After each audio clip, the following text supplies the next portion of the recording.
سب کو پتا ہے وہ بریلی کا اسد رضا ہے، وہ بریلی کا۔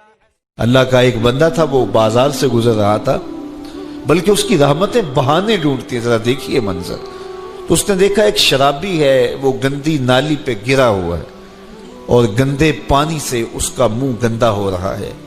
انسان کے احترام کے ناطے دل میں ترس جاگا اور اس کو وہاں گندی نالی سے اٹھایا اور اس کا منہ دھویا اور گھر کا رستہ دکھایا۔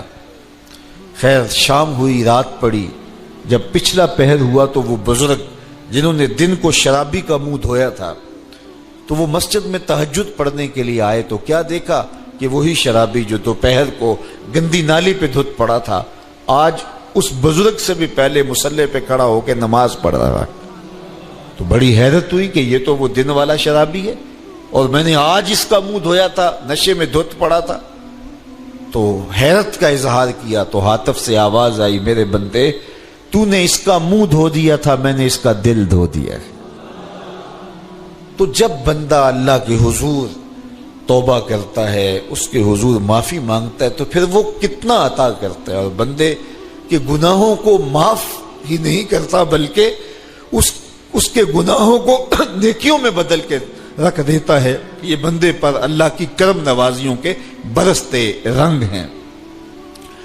التائب من الذنب کمن لا ذنب لہ، گناہ سے توبہ کرنے والا ایسا ہوتا ہے جیسے اس نے گناہ کیا ہوا ہی نہیں۔ حدیث پاک میں آتا ہے کہ قیامت کے دن ایک شخص اپنا نامہ اعمال کھولے گا اور اسے فرمایا جائے گا کہ اپنے نامہ اعمال کو پڑھو، تو وہ نامہ اعمال پڑھنا شروع کرے گا۔ اب اس نے بڑے بڑے جرم کیے ہوں گے اور چھوٹے چھوٹے گناہ بھی کیے ہوں گے۔ اب اللہ سے حیا کرتے ہوئے، شرم کرتے ہوئے جو بڑے گناہ ہیں ان کو چھوڑتا جائے گا، صرف نظر کرتا جائے گا اور چھوٹے چھوٹے گناہ پڑھتا جائے گا۔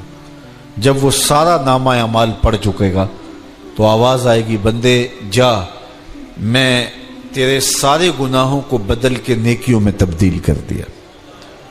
تو وہ کہے گا، اے اللہ ابھی تو میرے بڑے بڑے گناہ رہتے تھے جو میں نے ابھی پڑھے ہی نہیں۔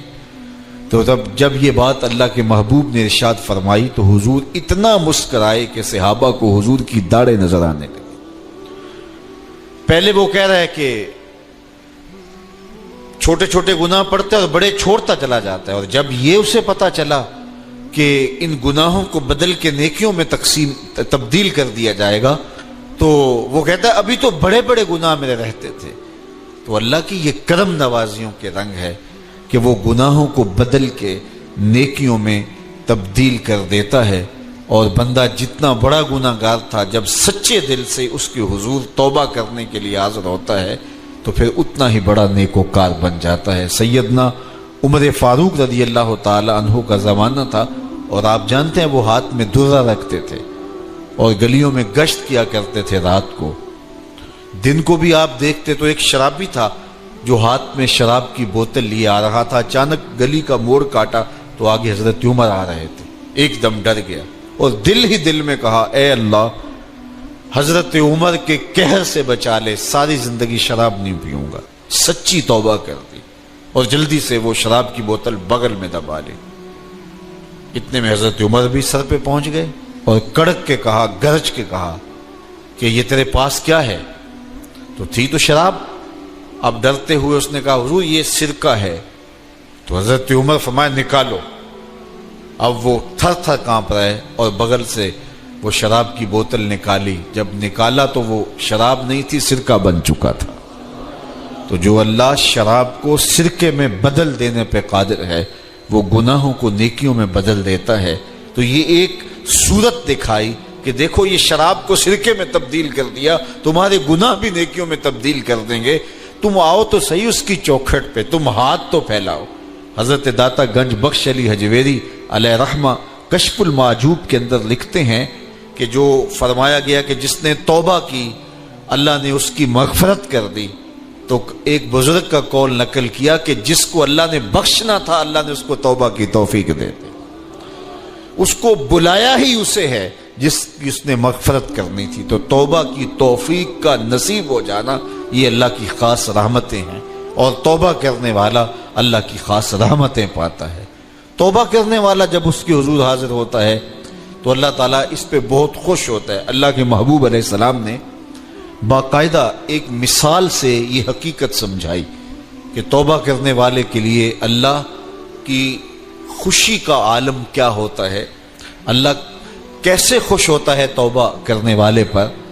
تو حضور نے ارشاد فرمایا، ایک بندہ لمبا سفر کر کے اور صحرا کے اندر ایک لمبے سفر پہ تھا، تو راستے کے اندر اس نے چند لمحوں کے لیے سستانے کے لیے، دوپہر کاٹنے کے لیے ایک درخت کے ساتھ اپنا جانور باندھا اور خود سو گیا۔ اس کا خیال تھا چند لمحوں کے لیے آنکھوں کی نیند نکالوں گا اور آگے بڑھ جاؤں گا، اس لیے اس نے سامان بھی، سواری اونٹ کے اوپر جو لدا ہوا سامان تھا، اس میں کھانا تھا، پینا تھا، دیگر ضروریات کی چیزیں تھیں، تو وہ بھی نہیں اتارا، کجاوے پر ہی پڑا رہا کہ چند لمحوں کے لیے میں نے کمر سیدھی کرنی اور آگے چلے جانا ہے۔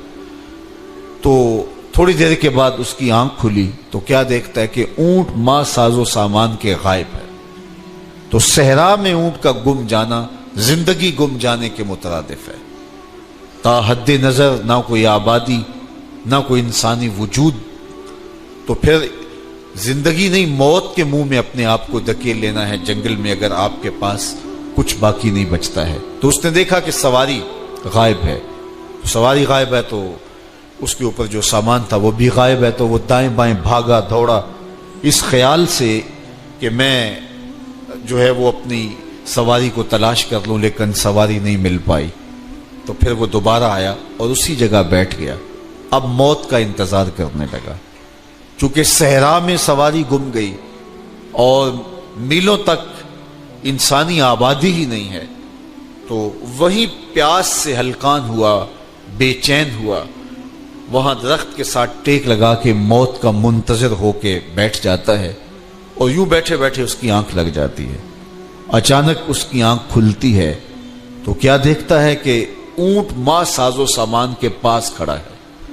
تو اونٹ کا ملنا زندگی مل جانا تھا، تو وہ اتنا خوش ہوا کہ خوشی سے اس کی زبان بل کھا گئی۔ وہ کیا کسی نے کہا نا کہ جب بھی تیری قربت کے امکان نظر آئے ہم اتنے خوش ہوئے کہ پریشان نظر آئے۔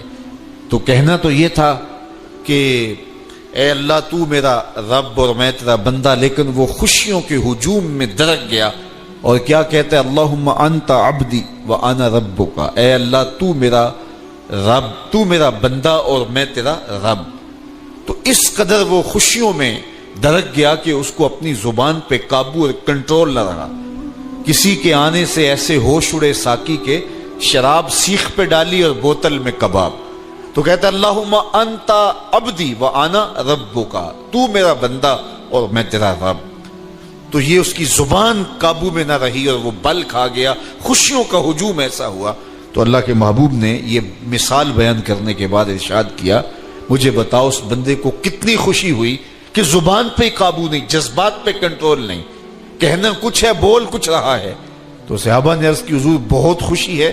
تو فرمایا جس طرح یہ بندہ اونٹ کے ملنے پر واپس آنے پہ خوش ہوا، حتیٰ کہ خوشیوں کے ہجوم میں اس کی زبان بھی قابو میں نہیں رہی، یہ بتا رہا ہے خوشیوں کے وفور کا عالم اور مسرتوں اور جو ہے وہ خوشیوں کی کثرت کا عالم بتا رہا ہے۔ تو فرمایا یہ بڑا خوش ہوا جب کوئی بندہ پلٹ کے مالک کی دہلیز پہ آتا ہے، اللہ اس سے بھی زیادہ خوش ہوتا ہے کہ میرا بندہ میری چوکھٹ پہ آ گیا۔ تو پھر اللہ یہ نہیں دیکھتا کہ اس کے گناہ کتنے ہیں، سمندر کی جھاگ کے برابر بھی گناہ ہو تو معاف کر دیے جاتے ہیں، اس لیے کہ میرا بندہ پلٹ کے میری چوکھٹ پہ آیا ہے۔ تو توبہ اللہ کو محبوب ہے، اللہ کو مطلوب ہے، اللہ کو چاہیے کہ بندہ اس کے حضور آئے اور پھر اللہ جل شانہ اس کی مغفرت و بخشش فرما دیتا ہے۔ یہ موسم نور کے موسم ہے، عام دنوں میں بھی توبہ کرو، دن میں کرو یا رات کو کرو، کسی بھی مقام پہ توبہ کرو، اللہ معاف کر دینے والا ہے۔